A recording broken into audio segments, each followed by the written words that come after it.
खूनी कुआं। सीमा गर्मियों की छुट्टियों में अपनी नानी के गांव आई थी।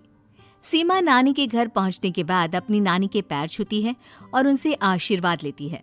तभी उसकी नानी उससे कहती है, इतनी बड़ी हो गई मेरी सीमा, चल जल्दी से हाथ मुंह धो ले, मैं तेरे लिए खाना लगा देती हूँ। भूख लगी होगी ना? हाँ नानी, भूख तो लग रही है मुझे, आपके हाथ के बने हुए पीले दाल और चावल खाने की। कितना टाइम हो गया है मुझे आपके हाथ का बना हुआ दाल चावल खाए हुए। तू तो नौकरी में व्यस्त थी, तो तुझे कहाँ से टाइम मिलेगा अपनी नानी के लिए? और जब इतने टाइम बाद आई है तो ज्यादा टाइम के लिए रुक कर जाएगी तू। हाँ हाँ नानी, इस बार पूरे 2 महीने के लिए आई हूँ। सीमा की नानी अंदर जाकर उसके लिए खाना बनाने लगती है। सीमा कमरे में अकेली होती है। तभी उसे किसी औरत के रोने की आवाज सुनाई देती है। वो कभी खिड़की से बाहर झांकती है तो कभी दरवाजे से बाहर झांकती है। उसे समझ में नहीं आ रहा होता है कि आखिर रो कौन रहा है। तभी नानी खाना लेकर आ जाती है। वो अपनी नानी से कहती है, नानी, कोई औरत रो रही है क्या? मैं जब से यहाँ आई हूँ तब से मुझे यहाँ किसी औरत की रोने की आवाज आ रही है। हे भगवान, कहीं ये वही तो नहीं? बोलो ना नानी। अरे कोई नहीं रो रहा, ये तेरे मन का वहम है। और तू ना अब खाना खा ले, ज्यादा यहाँ वहाँ की बातों में ध्यान मत दिया कर। जल्दी से खाना खा और फिर मेरे साथ आ जा मेरे कमरे में, दोनों बैठकर खूब सारी बातें करेंगे। ऐसे ही अगले दिन सीमा अपनी नानी के साथ गांव के बाजार जा रही होती है।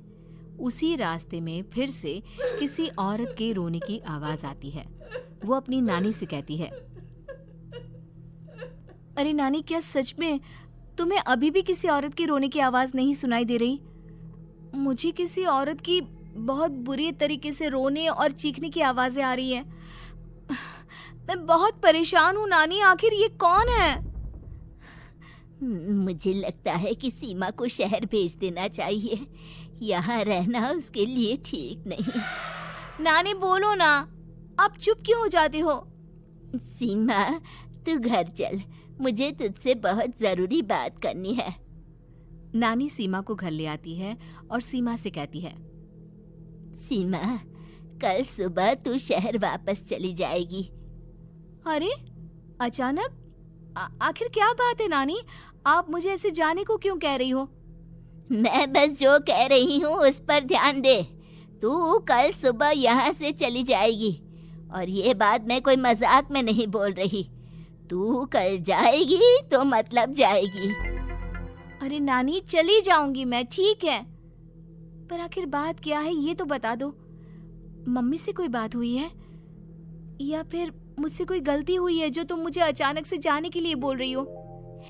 देख सीमा, रात बहुत हो चुकी है और मुझे इस बारे में कोई बात नहीं करनी। चल, अब चल के मेरे साथ सो जा। सुबह की बस पकड़कर तुझे शहर भी तो जाना है।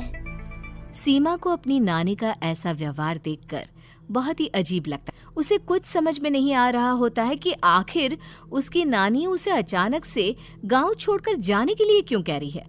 ये सारी बातें सोचते सोचते सीमा की आंख लग जाती है और वो अपनी नानी के साथ सो जाती है। ऐसे ही आधी रात को सीमा को फिर से किसी औरत की रोने की आवाज सुनाई देती है।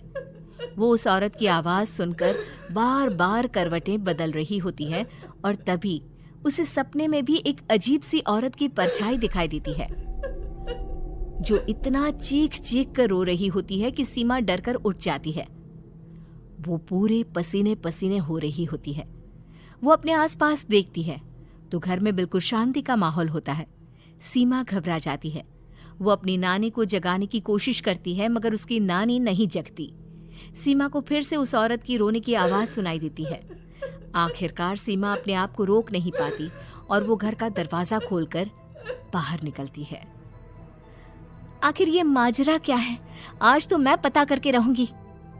अब आवाज का पीछा करते हुए सीमा आधी रात को गांव के चौपाल के पास बने कुएं के पास पहुंच जाती है, जहां कुएं की चारों ओर बेड़ियां लगी होती हैं।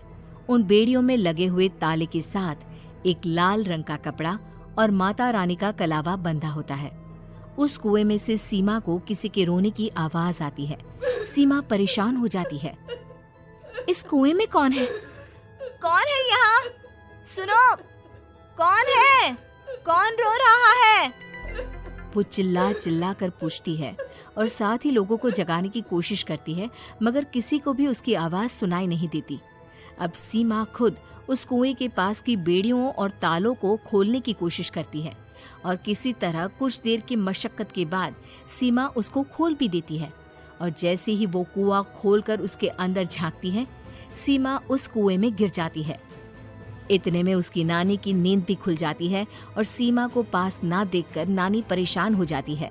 नानी घबराकर पूरे घर में उसे ढूंढने की कोशिश करती है, जिसके बाद उसकी नानी और सभी लोग उस खूनी कुएं के पास जाते हैं और सीमा की नानी कुएं के पास खड़ी होती है। सभी गांव वालों और सीमा की नानी को सीमा के चिल्लाने की आवाज आती है। बचाओ, कोई मुझे बचाओ। मेरी बच्ची, हम आ गए, हम तुझे बचा लेंगे। नानी, मुझे यहाँ बहुत डर लग रहा है।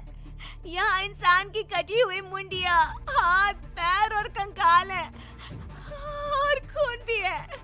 नानी, मुझे डर लग रहा है। आप सब मेरी मदद कीजिए, नहीं तो ये खूनी कुआं मेरी बच्ची को भी खा जाएगा। अरे मुझे तो ये समझ में नहीं आ रहा कि आखिर इस खूनी कुएं को खोला किसने। सालों पहले इसको इतनी मुश्किलों के बाद तांत्रिक बाबा ने बंद किया था। अरे पूरा गांव खूनी कुएं के बारे में अच्छे से जानता है, तो कोई भी जानबूझकर तो ऐसा करेगा नहीं। मतलब किसी ने अनजाने में इसे खोल दिया है भैया।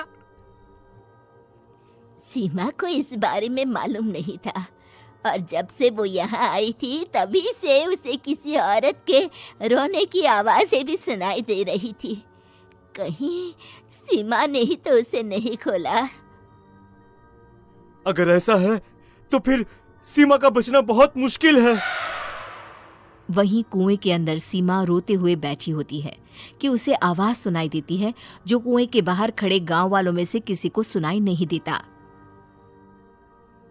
आज सालों के बाद मुझे ताजा खून मिलेगा। तेरा खून पीकर आज मैं अपनी प्यास बुझाऊंगा।